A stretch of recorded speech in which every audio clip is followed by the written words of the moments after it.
On today's Chasing the Game, we have Whitmer head coach Justin Keller. We talk about his coaching career, taking over the Panthers program after years as an assistant, and what we can expect for the rest of 2025.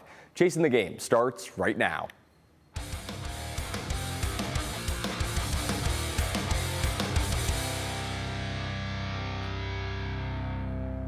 Welcome into Chasing the Game. Justin Keller is here. Justin, thank you so much for coming in and doing this. Just appreciate it. How's life? How are things, man? Yeah, thanks for having me. Things are busy. Yeah. Things are really busy, but I appreciate you having me on today. Absolutely. You guys are wrapped up week 2. Yes. You guys are going into week 3. What's the energy like in the locker room? You guys are 1-1, right? Just what's the energy like? Yep, not bad. Obviously, we ran into a juggernaut in Detroit King on Friday night, but overall, things are moving in the right direction. Yeah, I know the last thing you guys probably want to do right now is look in the rear view, but I have to ask you, after that week 1 win, just how incredible was that? I know I talked to you right after the game, but for that to be your first career win, I mean, just how incredible was that? I mean, after years of being an assistant to finally be the head guy and to get a win in that fashion over Dublin Coffin. Yeah, well, I'd like to think that first one was going to come at some time, obviously, but for our season and for our team, that first one was so important because, you know, I knew week 2 we were going to have our hands full with King, and I knew how important it was to start the season 1-0, knowing what we were going to face week 2. No one wants to start 0-2, and fortunately we were able to get that first one. So it meant a lot, and it was special getting that first win under our belt. Yeah, you got the ice bath, I think, after the end of the game. How miserable was that water? I am not a fan of cold water at all. Anyone that knows me knows, like, I'm not getting in a swimming pool if it's at least 80 degrees. I am not getting in, but it was pretty cold. Yeah, I'm the exact same way. I would never be a coach just on that alone. It's the potential Gatorade bath. I think I bumped into your wife after the game who told me about that. She's like, he does not like cold. No, Don't give him a Gatorade shower. So you have to be like prepared for that for like the rest of the season. And anytime you win a game, like you got to be on the lookout for it, right? Oh, it better not happen every game. Better not happen every game. At least it was your 20. That was the other thing that made that game so special. Is it was your wife and you's 27th wedding anniversary. What's that like, your relationship with Elise? What's it like being with your wife for however long you guys have been together?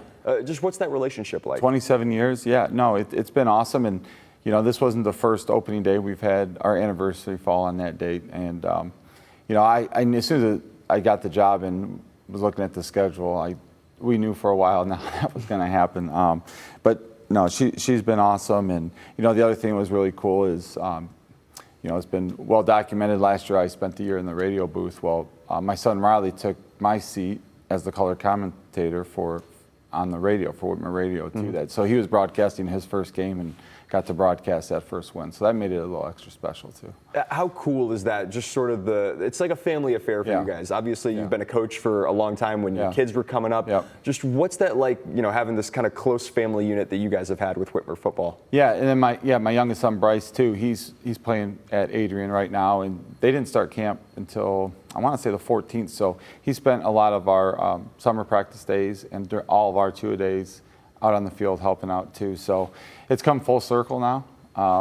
There was a period of time there when they were, 5 and 7 or 7 and 9, in that age range where they were at 2 days every day with me, and they're help setting up drills, being around the guys. So they've been a part of it their whole life, and it's been special. Yeah, I know, Riley's obviously, Tiffin, on the golf team, which is a crazy story, going from being this, highly touted quarterback in high school, goes to Bowling Green, goes to Tiffin, and then he joins the golf team. Bryce, like you said, great lineman, went to Adrian now. So can you imagine coaching for him too, Bryce, in the future? I know Riley's doing the stuff with golf. Can you imagine, is Bryce going to be a coach for Whitmer in the future? Can you see that? Yeah, for sure. He loved it. He loved it. He even told me before he left how much he enjoyed it. And he's going into education. He wants to be a coach eventually. So, he's getting his feet wet, and he has a passion for it. Yeah. Were those years when they were coming up, when Riley was quarterback, when Bryce was on the O-line, were those maybe your favorite years coaching? I know you've had some great teams in Whitmer. I know right now the present's got to be great, but were those maybe your favorite years just from a sentimental standpoint? Yeah, I think so. And it was, and I didn't realize it until it was happening. And I always kind of looked forward to coaching them. I knew there was going to be pros and cons with them, having a dad on the staff and and I was kind of had my guard up and was prepared for those obstacles. But it was really special, and I thought it's going to be really hard to top that experience, having them be a part of the team. But I would have to say from that aspect, it was definitely probably the most special years that I had coaching. Yeah. What were the months like after you took the job and kind of leading into this summer? Was it maybe the most nervous you'd ever been as a coach, just being the guy responsible for the whole program, a program that you know really well? Yeah. I wouldn't say there was nerves. It was busy. I knew it was going to be busy. And I was full head of steam, straight ahead. I would say, people ask me a lot, are you nervous? Are you nervous? Do you feel pressure taking the job? And to be honest, I don't feel any extra pressure now than I did as an offensive coordinator. When I decided to take the job, my only concern was not taking the job or not applying or not trying to get the job and regretting it 15, 20 years from now. So, I really don't feel any extra pressure than I did as an OC. I'm going to give it everything I got, and whatever happens, happens. Yeah, I know when you got hired, you talked about the need, the desire, the emphasis on going out and meeting people in the community. As a coach, you got to connect with as many people as you can. Was that hard for you to do, or was that pretty easy? Because I feel like you probably know a lot of people in the Whitmer community. No, it actually was relatively easy. I have made efforts to reach out to our WJFL, our Washington Junior Football League. It's a league that I was a part of, so I'm familiar with the league. Growing up in that league, I knew how special Whitmer football was to me when I was 10, 11 years old. So I wanted to try to do more outreach with them and even do more outreach with our alumni, being an alumni of Whitmer High School too. So that part's been easy, and it's kind of been a natural thing, just being in the shoes of those young kids, right? Knowing what I would have wanted to do and the experiences I would have loved to have when I was in that league, and then as an alumni as well, just trying to do some more outreach with them, and there's a lot of pride in our alumni base and in our community, so that part of it's been pretty easy. Yeah, and you guys obviously have a ton of really talented alumni, tons of really great names that have come through. Did you feel like you had to change a whole lot taking over? I mean, I know you were only a year removed from the program really as a coach.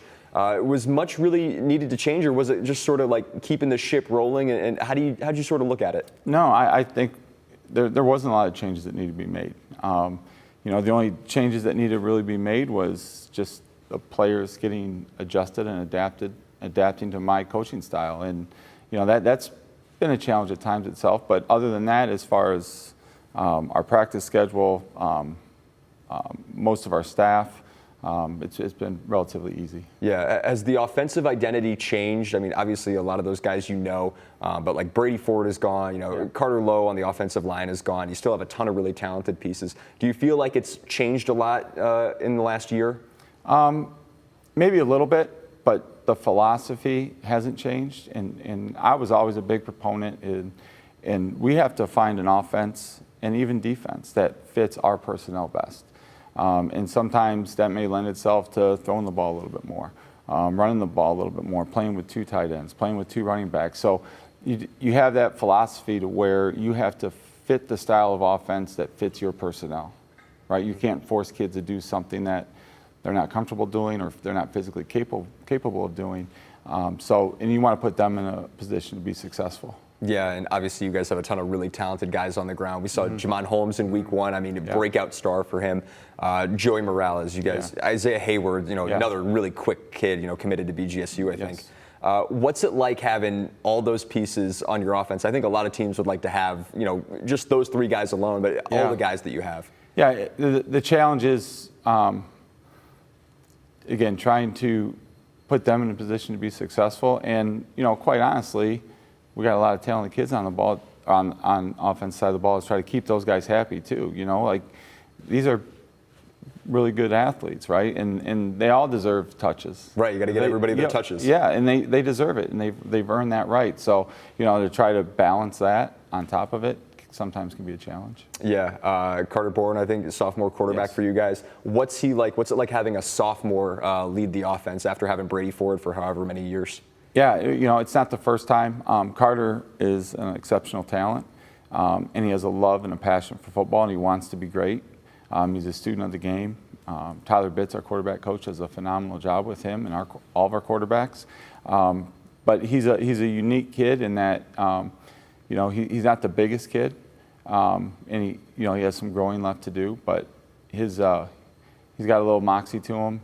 He has the ability to throw from different arm slots, to throw off platform.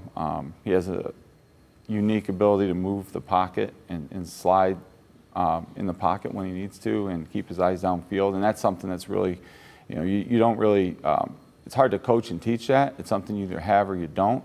You can enhance it a little bit, but he's got that quality about him. What's his future look like? What does 2027 senior Carter Bourne look like to you? Oh, man, that's a tough question. I know, I'm really putting you on the spot to try to make a prediction. Well, I will say this. I mean, I think and we did the same thing with my son Riley when he was a sophomore. We didn't have a lot of designed runs for a quarterback. I think Carter is faster than Riley was, and is probably more of a run threat. But I think down the road, that's something we'll expand. Right now, we just want to put, again, like I said before, we want to put him in a position to be successful. And let's get some weight on him. So I would say by the time he's a senior, we'll probably he'll be more of a dual threat type guy for us. Yeah. Do you ever take a step back and you kind of appreciate not just this year, but every year, Whitmer just seems to have these really talented guys. You guys just always have this really talented roster. I know schools can't really do much in terms of like their personnel. It's just sort of like, which kids are in the district, but you guys always seem to, have this really talented roster. I mean, Chris Wormley, just Carter Lowe, like I said, a bunch, Storm Norton, a bunch of really talented guys. Do you ever just take a step back and you're like, oh my gosh, like we've just been blessed with some really talented guys? Yeah, we have, and it's funny. We talk about it as a staff before. Like, we've had some great guys, and one of these days we're going to get it all gelling in the same year. When we have those great guys on offense and defense, and in some areas of the ball, on some sides of the ball, or certain positions, we find ourselves rebuilding where we're sitting on the other side of the ball where we have like, a Chris Wormley, Marquise Moore, Kenny Hayes, those type guys, and then offensively we were building. I think back to 2010 where we had a first-year quarterback and we still had some pieces that we were missing. But one of these days it'll all gel and we'll get those guys in the same year. Yeah, what were those years like? The Jerry Bell, you guys were going to the state semifinals, state finals, early 2010s. What were those years like for you? It happened so fast. It was such a blur because we went from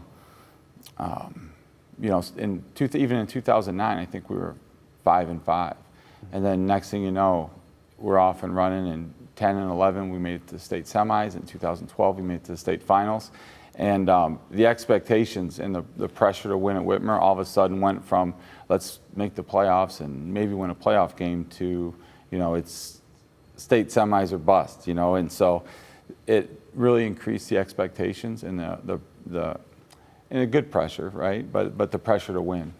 Do you know in the off season, like maybe August of 2010, like, oh, this is a really talented team. This is going to be a team that could probably, not just make the playoffs, but maybe make a run? In 10, I don't know. I wouldn't say necessarily so. We had, I think we lost week 2 that year. Okay. I think we struggled in week 1. We lost to Fremont. Okay. And we didn't know where we were at yet. And then things started to gel, and we just kept getting better throughout the season, and then we were off and running from there. Yeah, you guys obviously used to be in the track. I think before that, what was it, like the Great Lakes League? GLL? Yeah, we had a stint in the City League for a while. The City League too? Yeah, before the track, yeah. What was that like, being a part of so many different conferences, and now you guys are a part of the NLL? What's all that conference realignment like for you? It's not much different. The track was a great conference, and whether we were in the GLL, the city, and now the NLL, it's still great competition, and we're going to go out in our non-conference and try to find opponents that are going to challenge us and prepare us for a tough league and help prepare us for the playoffs. Yeah, one of those was Central Catholic. You guys don't play this year for the first time since I think like 1994. I mean, that was a staple for non-conference or conference play.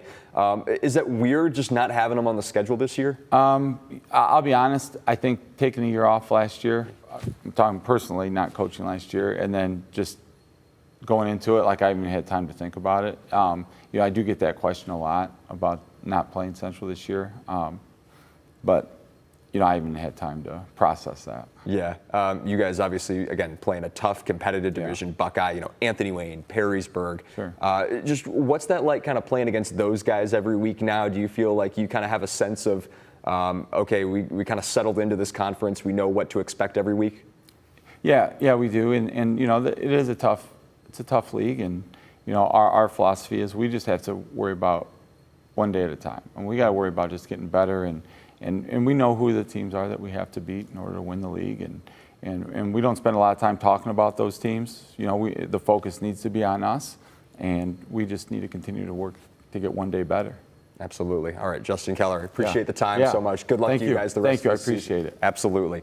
All right, guys, that's going to do it for this episode of Chasing the Game. Be sure to check out all of our other episodes on the WTOL 11 Plus app. You can download it on Roku, Fire TV, and Apple TV. You can also watch and listen to us on YouTube and on Spotify. And we'll see you guys next time.